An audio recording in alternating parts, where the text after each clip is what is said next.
For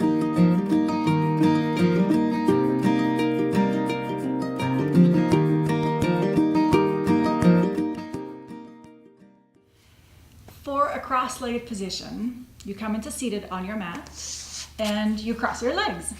What most of us do is we cross our legs at our ankles, right? So it's a fairly wide position. That's maybe not the most comfortable position also for the spine. So I'm going to suggest a slight little tweak. So if you cross your legs a little bit further over, maybe at your like halfway up your shins, right? So not wide, but a little narrower. Okay, so my knees are still wider than my hips, but not as wide.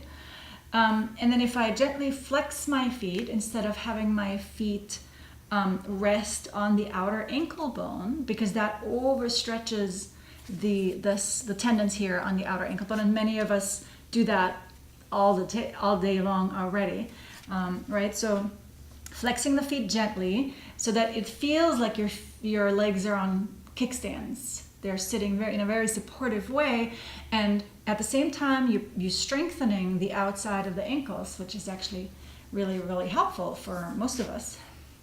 And then your legs can sort of rest here. This one leg is resting, one shin is resting on my heel, the other one on the ball of my foot, right? And I don't have to hold the legs, and it's actually easier for me to let my knees sink down a little bit versus here. In this position, I feel that the knees are hanging up, right? And this is poor external rotation. This is just tight hips in external rotation.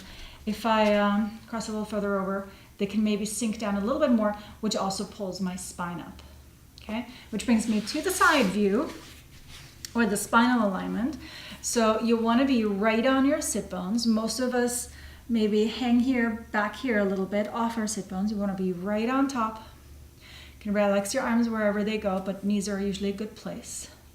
And then try to relax your knees down.